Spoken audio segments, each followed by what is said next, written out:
Hey there, it's Mercedes Gonzalez with your design tip of the week, and this one especially goes out to our friends at the Black Design Collective. So let's talk about pricing today, and I'll start off with three different things. One, what they tell you you should be pricing things at and why, what the truth is, and what the reality is. So let's get started. So the first thing I want to start off with is a hard fact.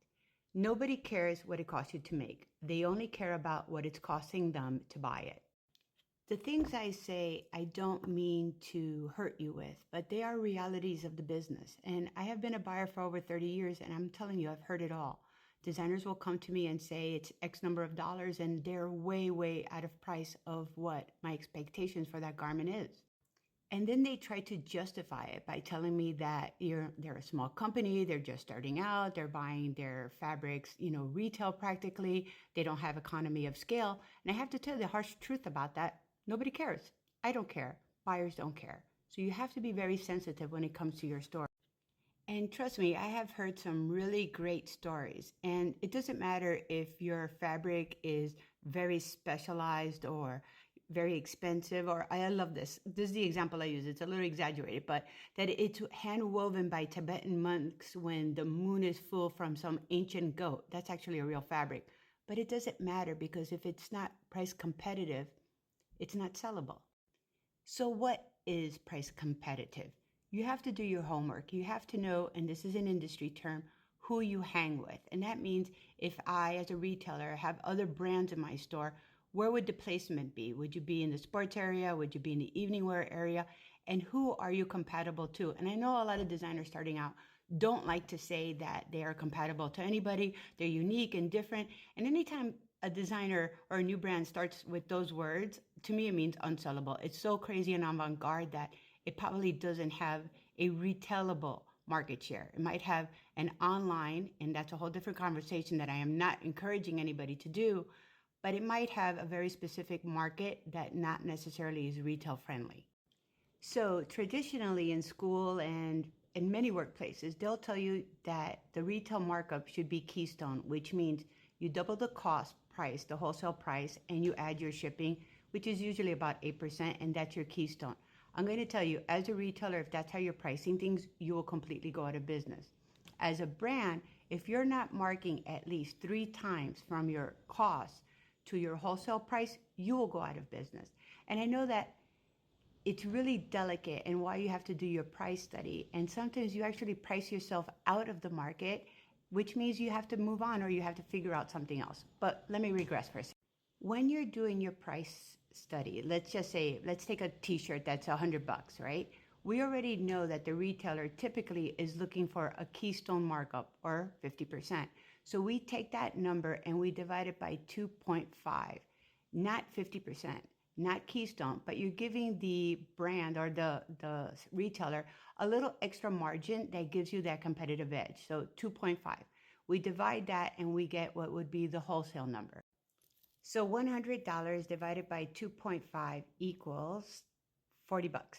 So that is your wholesale price. So from your wholesale price, as a rule of thumb, and I'm going to get into more details, you want to divide that by 3. So when you divide it by 3, it equals $13.33. So basically, let's say 14 bucks. That is your target for cost, raw cost of making your product. Now, why 3 times?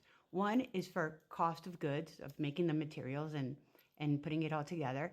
One is for cost of doing business. And the third one is for profit. And so many brands that I know, a lot of the Project Runway people I have worked with, they make it an incredible amount of money, but they price so cheaply that they never make a profit. So you're always like turning your wheels and spinning your bank account, but you never get to the finish line. So it's so important, that margin for profit. So now the question becomes, where do I get something made for $14? Somebody out there is doing it, so that means that you can too. So the idea is that we have to have a scalable number. You can't just make 2 or 3 pieces and say that you're a designer or that you have a business. That actually is a very expensive hobby. So what you want to be able to do is be in a cut to order position with pre-orders. Now that's a lot to take into, and I know I'm only supposed to be talking about pricing, but I just want to give you a little heads up.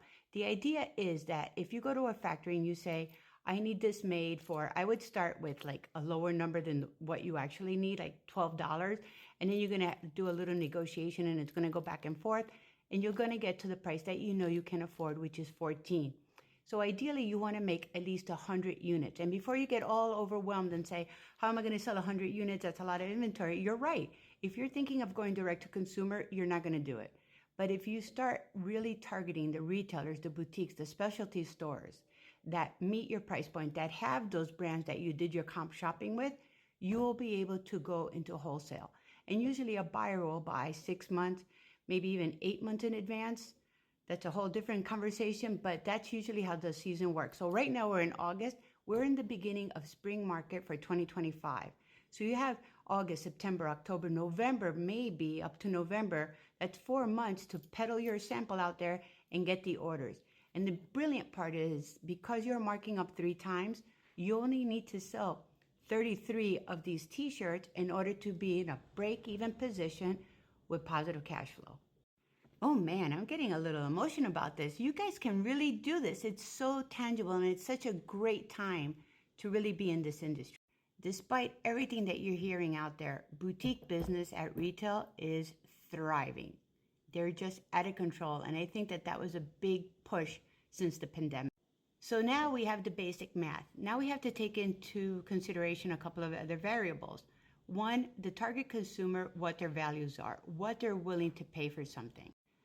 I use the example of the Black and Latin community and children's wear. So in my experience as a buyer, I have found that in the Black and Latin community, they will spend more money on a special occasion outfit for their child than they do themselves. So they will go to a wedding wearing something from Target, but their kid is in head to toe designer and they look impeccable. And the reason for that is their value system.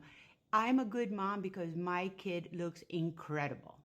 And all of that psychology really comes into pricing. So again, back in school, they tell you, know your demographics. That is such a crapshoot. Demographics don't mean anything. You have to really look at the psychographics of your consumer. I can name you 1 million people that have $1 million mansions, brand new cars, and have their kids in the best private school, but they have zero disposable income.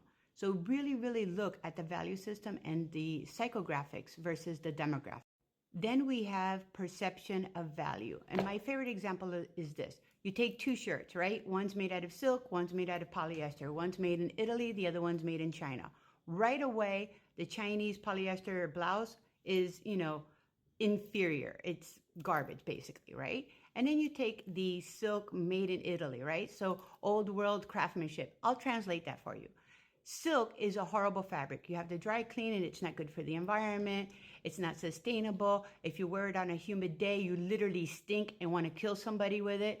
It's just awful. And old world craftsmanship, all it means it's a 100-year-old machine with a 90-year-old woman who has no quality standards.